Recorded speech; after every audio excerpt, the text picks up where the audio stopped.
O ano é 1945. É o fim da Segunda Guerra Mundial. Hitler se matou e a Alemanha se rendeu em maio. O território alemão e a Europa estão devastados economicamente e destruídos por 7 anos de batalhas e bombardeios. Porém, no Pacífico, a guerra continua em inúmeras e sangrentas batalhas, como por exemplo na Batalha de Okinawa, que durou 6 meses até setembro de 1945. Enquanto isso, do outro lado do mundo, os Estados Unidos desenvolvem aquela que seria a arma capaz de mudar a história da humanidade para sempre.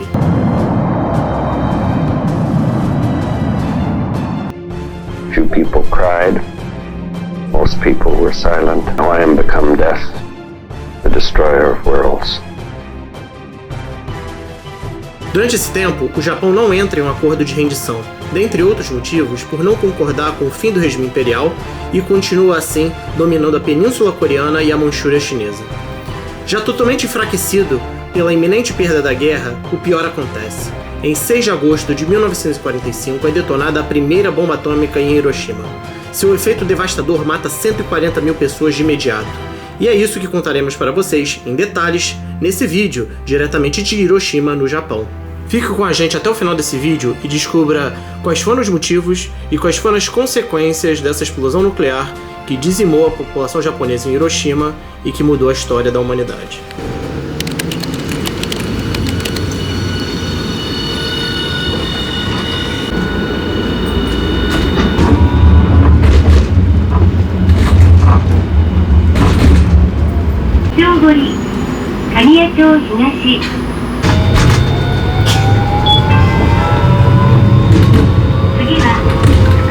Descemos aqui do bonde, pessoal. A gente tá aqui no parque onde fica o memorial de Hiroshima. A gente está em Hiroshima, sejam bem-vindos a Hiroshima.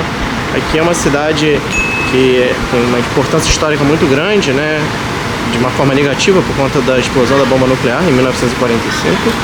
E a nossa intenção é visitar vários pontos aqui do parque. Você tem um memorial, você tem um prédio lá no fundo que sobreviveu à explosão da guerra.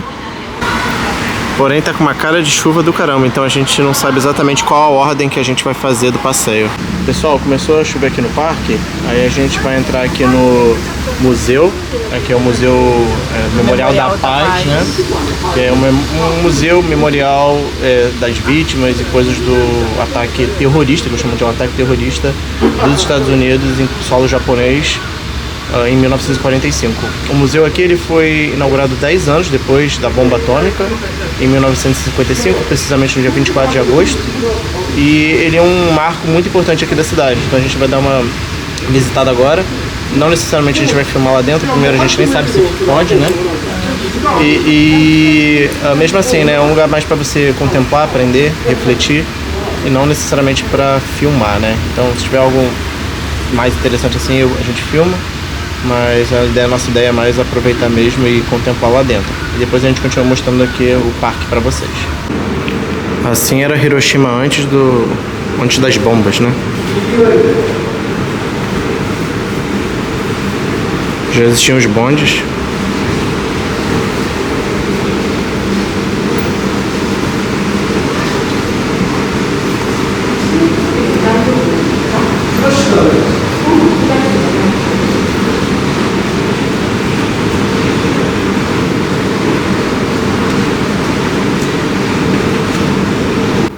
E aqui é como foi depois das bombas.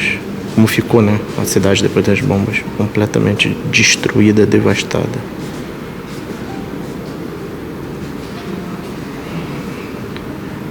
Depois da bomba, né? Uma bomba aqui e outra lá em Nagasaki.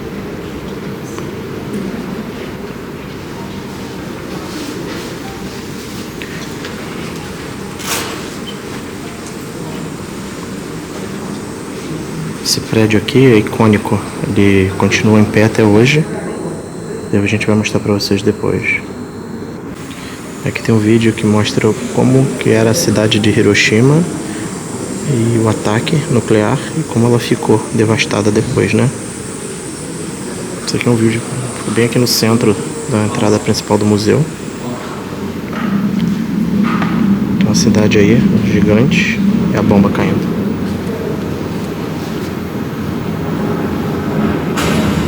Explosão. E a devastação absurda.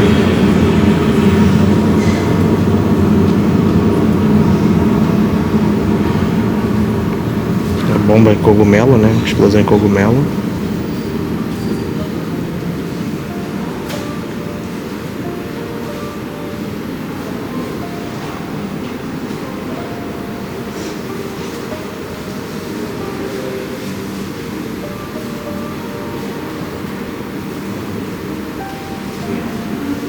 E o resultado final, 145 mil mortos, 140 mil mortos, até o fim de 1945. Foram 66 mil na hora e mais por volta de 80 mil depois. Ele mostra onde foi o epicentro da explosão e a localização do museu. Então, tipo, bem pertinho. Aqui alguns itens que sobreviveram à explosão, como um pedaço de roupa, né, rasgada, uma carteira aqui embaixo, uma marmita de metal, uma bolsa de pano, uma garrafa.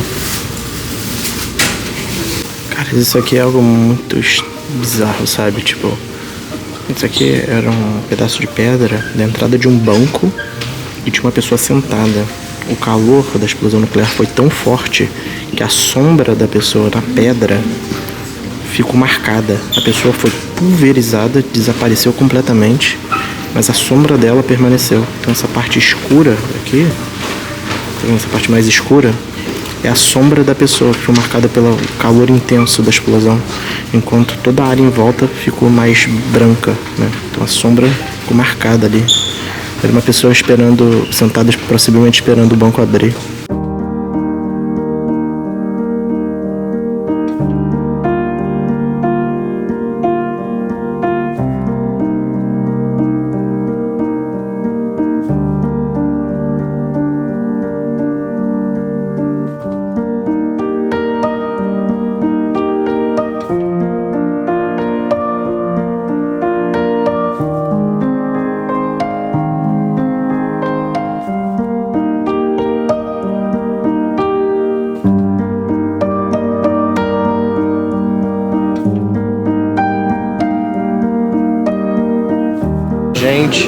A gente tá saindo aqui do museu, né? E a gente viu aqui que tem tour guiado pelo parque. Mas é só em japonês, né?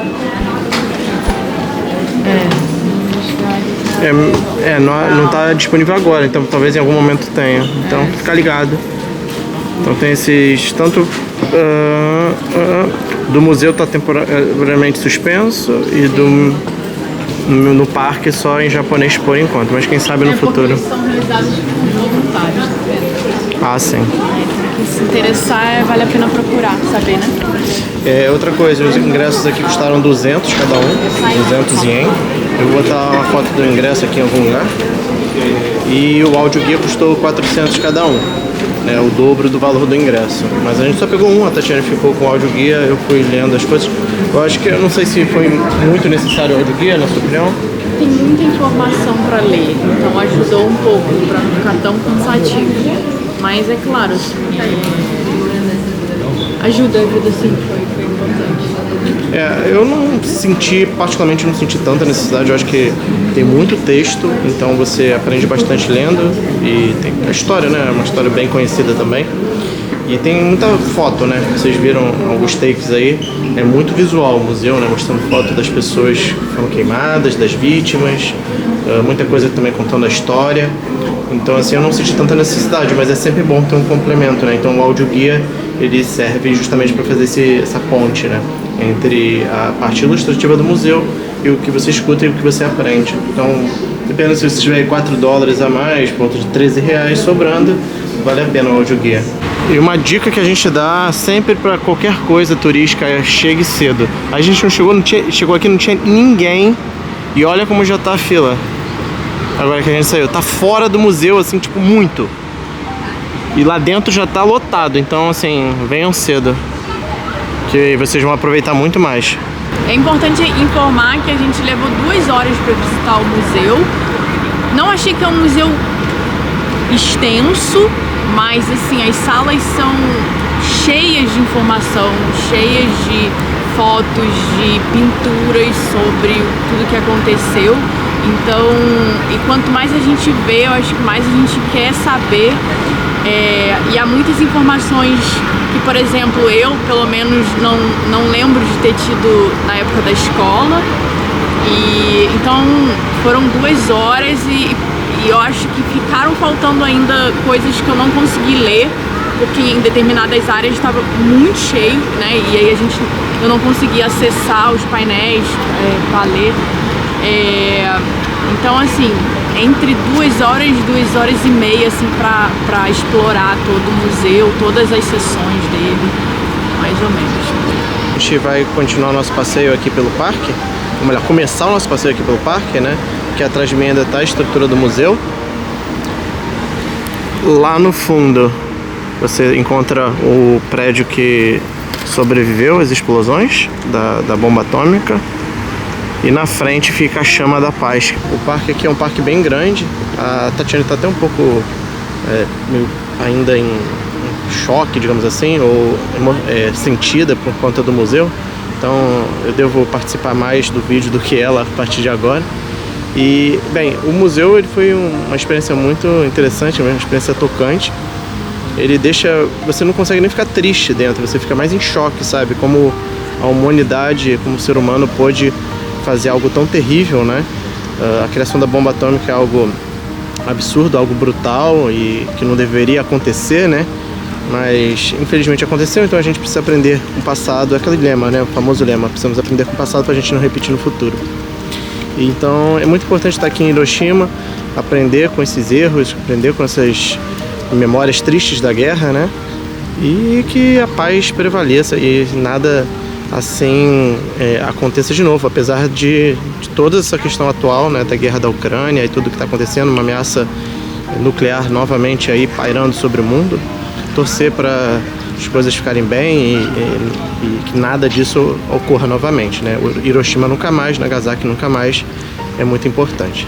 Então aqui na minha frente está o que eles chamam de cenotáfio, que é uma homenagem às vítimas da explosão de 1945, e lá no fundo tá a chama para manter as almas dessas pessoas vivas ainda, né? Então até hoje, mais de 80 anos depois, né, muita gente ainda vem aqui rezar pelas pessoas que faleceram, deixam flores como essas aqui. E esse lago aqui entre o cenotáfio e a Chama da Paz é chamado de Lago da Paz.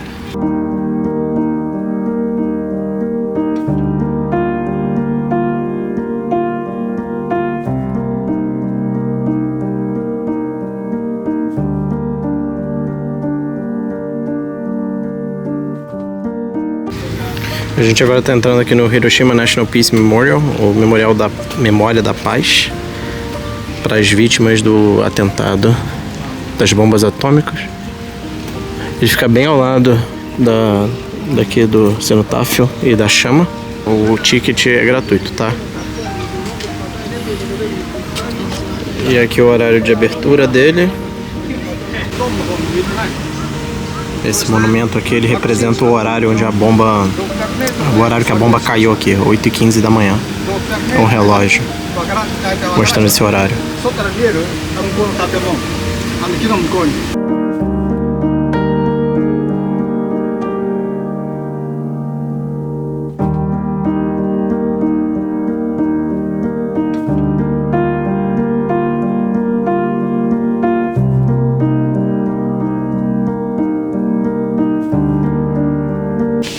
Aqui no centro do Memorial da Memória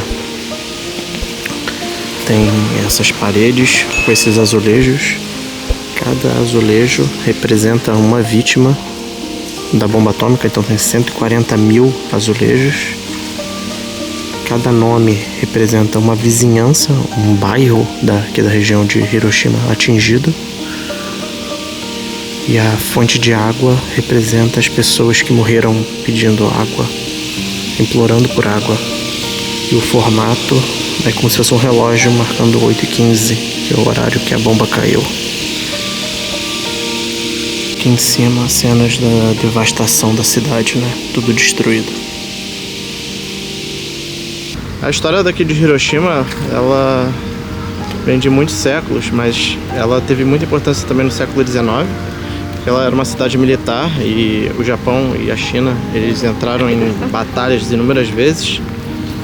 Em 1937, um ano antes do começo da Segunda Guerra Mundial, o Japão e a China entraram em guerra novamente. O Japão tendo invadido a região da Manchúria, que fica ali na região nordeste da China, o território chinês, em cima da Coreia do Norte. Naquela época, a Península da Coreia fazia parte do Japão, ali era uma colônia japonesa. E essa invasão foi uma das razões também da Segunda Guerra Mundial, né? Não só a parte do nazismo, né, mas na parte asiática teve essa questão da invasão chinesa, né? Que começou ali em 37, antes do começo oficial da Segunda Guerra. Em 1941, o Japão invadiu a península da Malásia e causou também um ataque surpresa aos Estados Unidos em Pearl Harbor, no Havaí, né, a base militar lá dos Estados Unidos no Havaí. Havaí que é um arquipélago que já pertenceu ao Japão, inclusive, né? Então, na época da bomba atômica, existiam muitos americanos que nasceram no Havaí, de origem japonesa, e que vieram para o Japão. Então, com a entrada dos Estados Unidos oficialmente na guerra, a partir de 1941, né, houveram muitas batalhas sendo travadas aqui no Pacífico, no Oceano Pacífico, na região ali das Filipinas, Malásia, Península Malásia, e aqui no Japão também, na região de Okinawa. Os Estados Unidos eles bombardearam muito o território japonês e eles começaram a desenvolver a bomba atômica, inclusive isso foi falado muito no filme aí do Oppenheimer. E a criação da bomba atômica foi um medo, né, a partir da possível criação dela pelos alemães, né?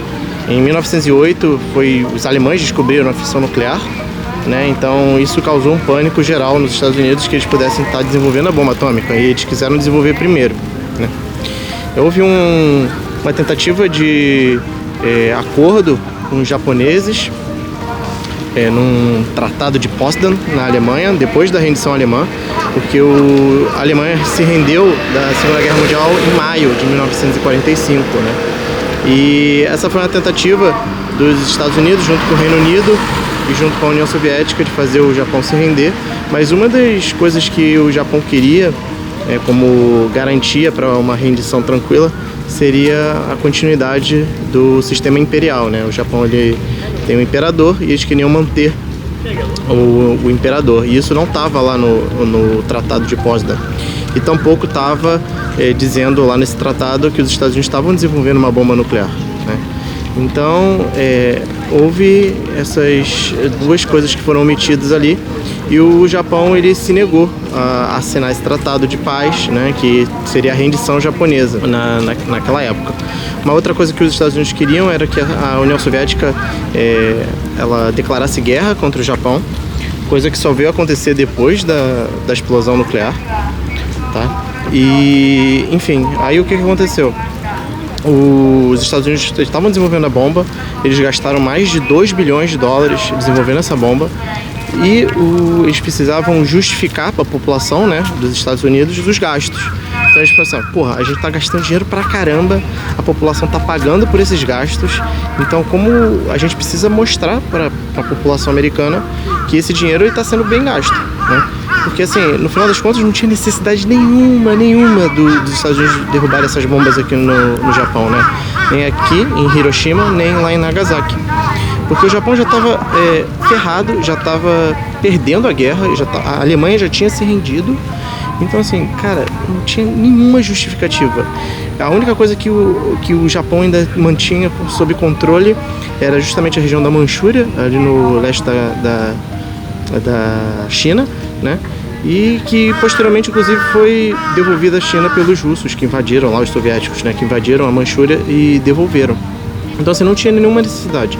Mas os Estados Unidos, além de mostrar, de justificar os gastos, eles precisavam também provar poder, né? Então eles queriam demonstrar que tinham poder e que ao final da Segunda Guerra Mundial eles seriam os poderosos do mundo, deteriam a hegemonia mundial, né?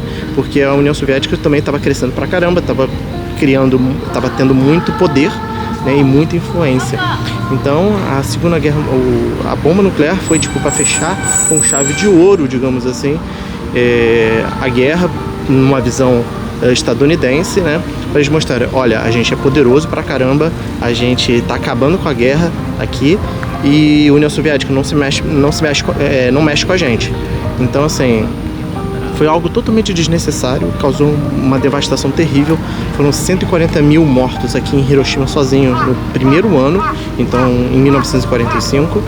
Então, cara, aqui a cidade ela tenta mostrar isso, né? Que o quanto uma bomba nuclear é devastadora e o quanto isso é errado, né? Então, a mensagem que Hiroshima passa hoje é uma mensagem de paz. O Japão se tornou um país pacífico, né, ao final da guerra, e o Japão reconheceu os seus erros, das invasões que cometeu, do apoio, querendo ou não, ao nazismo, né, e é isso, aqui em Hiroshima é isso, hoje é paz, é mensagem de paz, e esses memoriais que tem aqui são para mostrar o quanto a paz é importante. A gente está no Monumento da Paz das Crianças agora. Está tendo umas visitas escolares aqui. Eles estão se curvando, demonstrando respeito aqui ao monumento. Esse monumento é muito importante porque fala da menina Sadako. A Sadako é uma menina que tinha 2 anos na época da explosão da bomba. E ela veio desenvolver leucemia por volta de 10 anos depois. E ela acreditava, tinha uma lenda, um conto urbano na época, que se você dobrasse 1000 origamis, né, daquele passarozinho, um desejo seu se realizaria. Aí eu tinha lido que ela não tinha concluído esses 1000, mas no museu aqui, né, que a gente acabou de sair, falou que ela concluiu em mais ou menos um mês esses 1000. Mas mesmo assim, infelizmente, ela veio a falecer. E ela se tornou um marco, assim, né?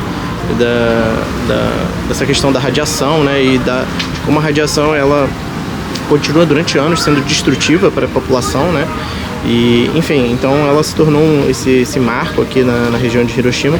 E esse monumento das crianças foi criado em homenagem a Sadako, né? Então sempre tem muitas crianças aqui demonstrando respeito ao monumento e tal.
Muito bacana, né? A galera aí, a criançada mostrando respeito ao monumento, mostrando respeito à história da Sadako, mostrando respeito às vítimas da bomba atômica aqui em Hiroshima.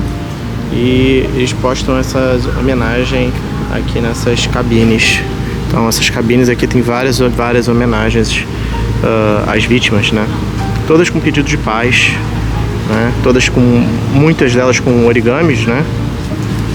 Então, olha só aqui, essa mensagem de paz aqui é toda formada por origamis, né? Em homenagem aí a Sadako e os seus 1000 origamis. Então quem bate o sino indica que é a paz do mundo. Então eu vou bater o sino aqui.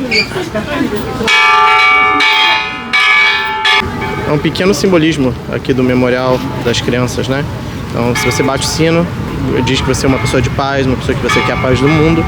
E é isso que é a mensagem aqui do nosso canal. Isso aqui é um lugar, né, de calmaria, um lugar de paz. Enfim, sofreu muito com a guerra e hoje é um lugar que só pede paz.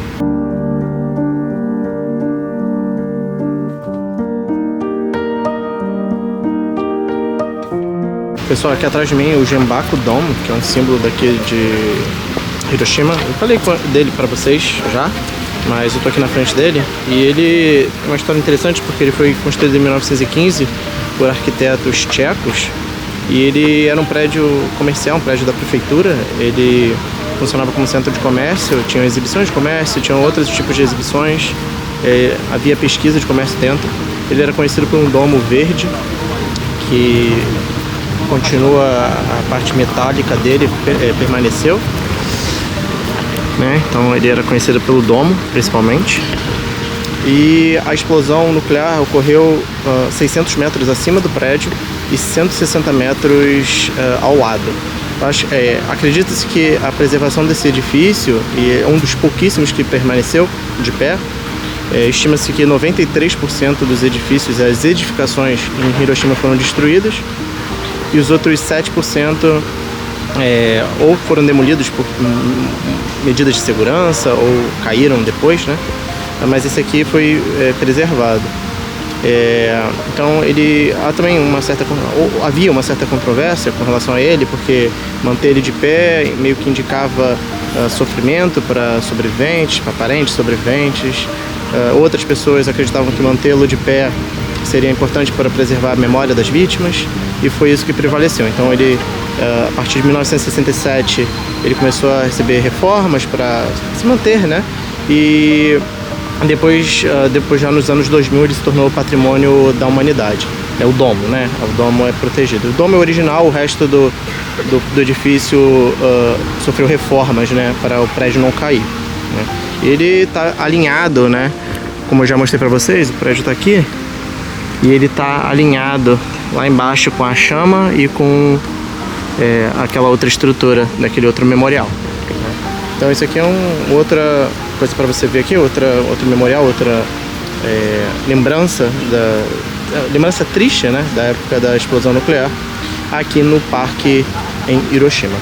E é impressionante, né, como uma explosão tão grande, né,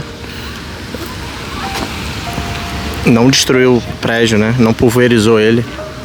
Acredita-se que por conta da explosão ter sido exatamente em cima, o deslocamento de ar vindo mais de cima para baixo do que lateralmente tenha evitado o colapso total do prédio. Ainda falando dos efeitos da radiação, muita gente se contaminou não só pela nuvem de radiação que tomou conta da cidade, mas as pessoas estavam desesperadas por água depois da explosão, né? E até aquele outro memorial, o Memorial da Memória, lá o Memory Hall, ele representa, né? Então as pessoas desesperadas por água e morrendo de sede, elas saíram dos locais onde elas estavam, né?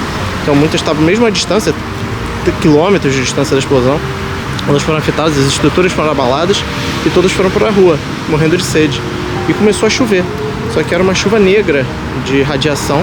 E essas pessoas começaram a abrir a boca para beber essa água, e aí elas se tornaram contaminadas, elas ficaram contaminadas pela radiação. Isso foi o caso da Sadako e de tantas outras pessoas, né? Fora que essa água contaminada, ela também causava muitas queimaduras, né? Ela é uma água quente vindo da explosão nuclear. Então, assim, dependendo do raio da explosão, o local que você está no raio da explosão, ou a pessoa morreu incinerada automaticamente quando a bomba explodiu, né?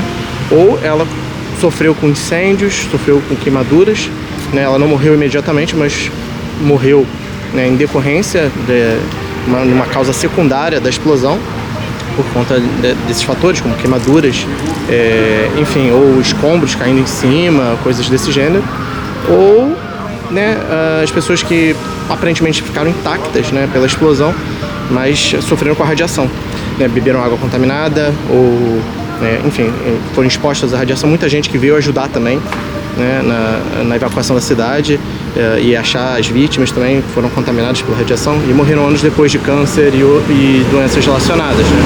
Então assim, a explosão nuclear ela causou efeitos diretos e indiretos.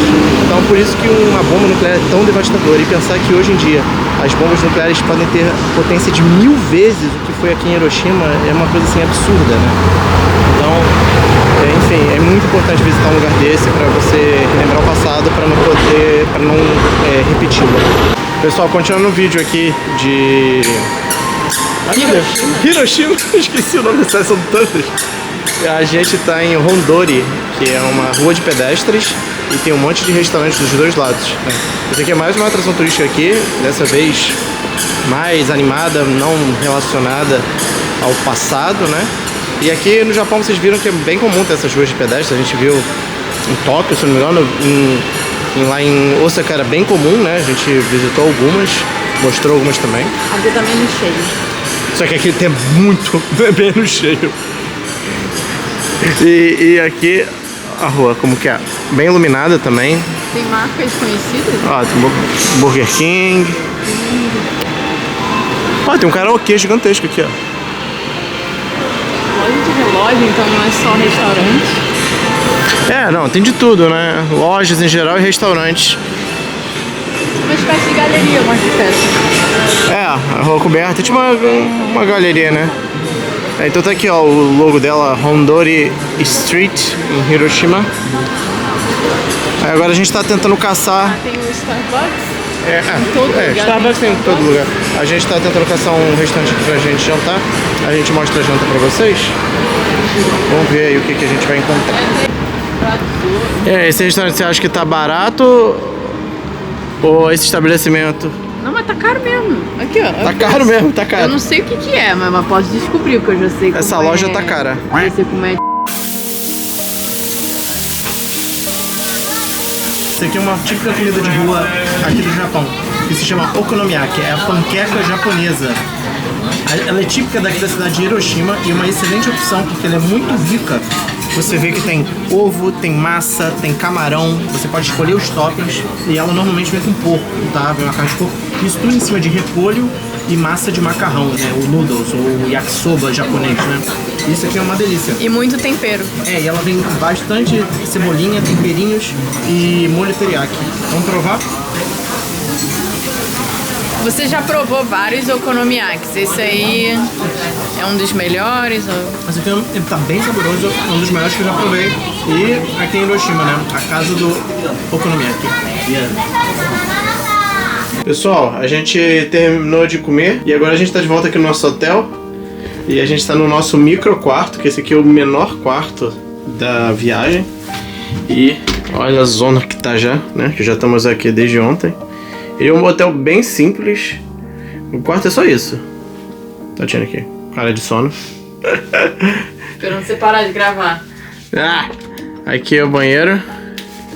Também bem pequeno. Não tem tampa o vaso sanitário. É horrível. A gente tá pagando... A gente pagou aqui por volta de $80. Eu vou botar o preço aqui embaixo. Por volta de $80. E a gente ficando aqui 2 noites. Então é isso. Um pouco de Hiroshima pra vocês. Espero que vocês tenham gostado. Não esquece de deixar o like, se inscrever no canal. Valeu!